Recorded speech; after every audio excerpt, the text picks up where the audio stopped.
everybody. I got my friends, Karina and Ernesto. How you doing? And we got my man, Ezra right here. little Ezra. And I just wanted real quick while we're at the Cure Church, finishing up the Disruptors Conference here in KCK. I just wanted to get their testimony real quick because it's very powerful. And I got both of them, so we're going to see how this goes. So this basically, just tell everybody like what your life was like before Christ, and then we'll go into like what it is now. So whichever one is gonna go first. Well, for myself, I never grew up in the church, so my life before Christ was very hard, very confusing. I didn't really understand much growing up. I was really depressed when I was younger. I had abusive parents. Well, my dad was abusive. I love my father and I've forgiven him.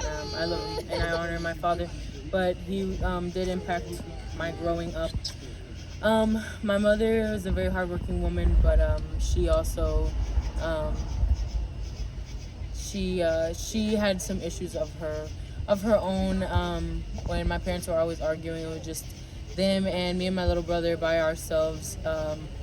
While they were, my dad struggled with drugs, and for me growing up, it was always going from shelter to shelter for domestic violence. So we didn't really ever have a stable home. So I didn't really know what home was anyways. Then at 14, I moved out of my mother's house because I didn't want to deal with my father's abuse anymore.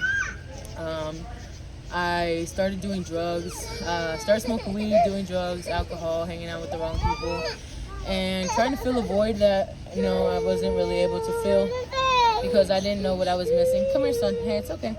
I didn't know what I was missing.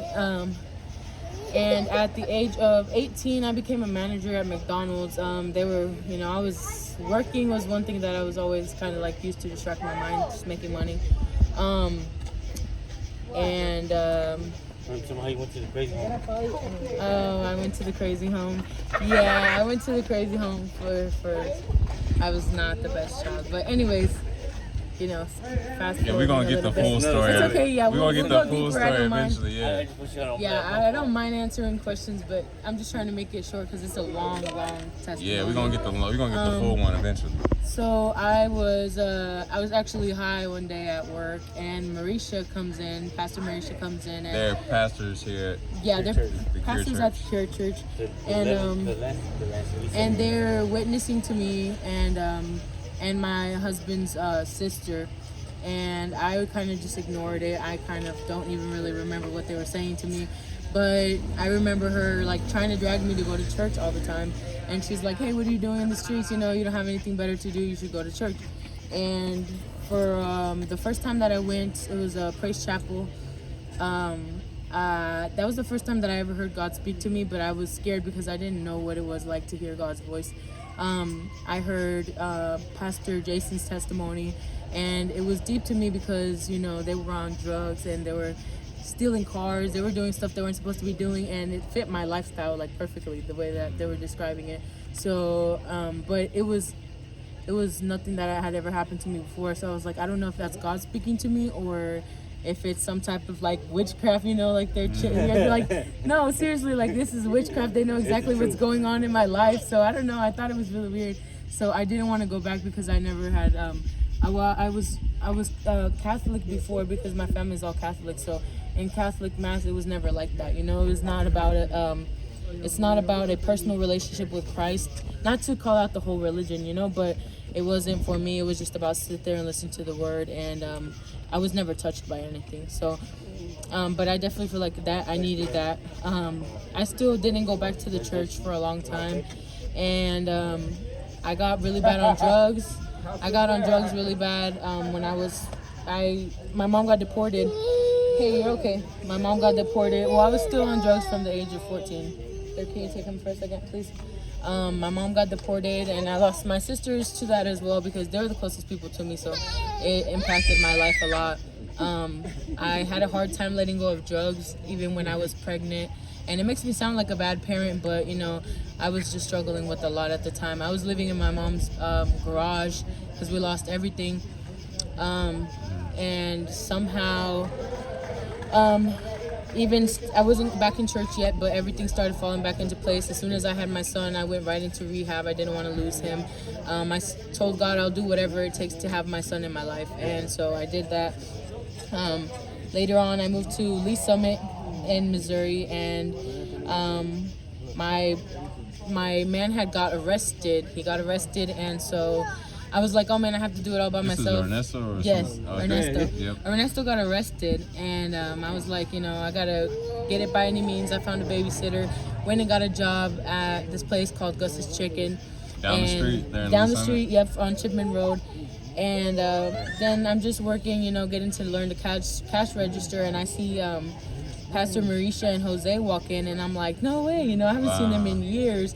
And I'm like, wow. I walk up to her and I was like, hey, do you remember who I am? She's like, of course.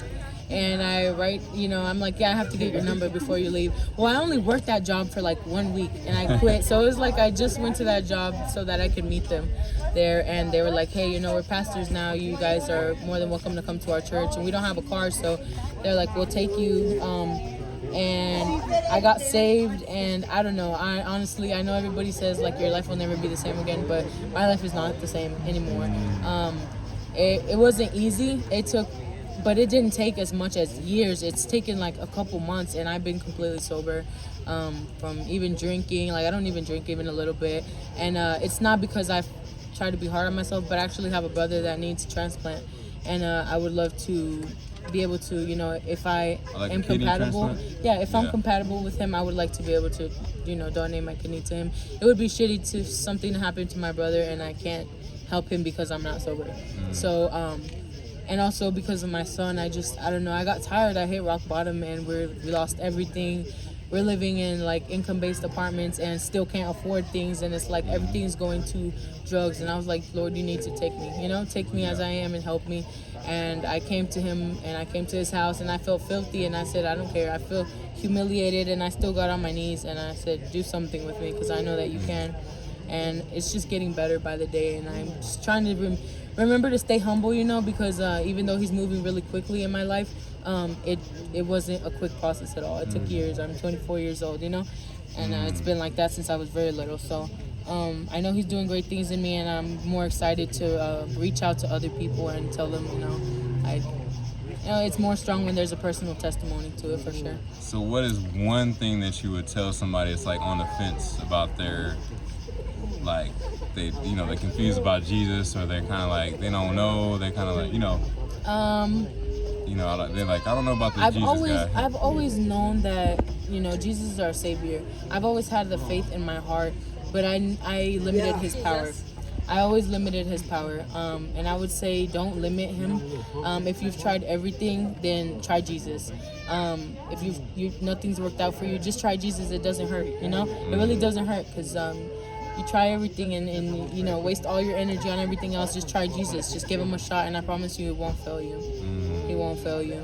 And this is coming from anybody that knows me could say, like, yeah, she was headed down a terrible path, but I'm a great person, and I love people, and I know Christ loves people, so I'm glad that he could, bring me back to myself and my identity in Christ, so that I can be there for others. Wow. Because everybody is able to be, everybody's loved by Jesus, and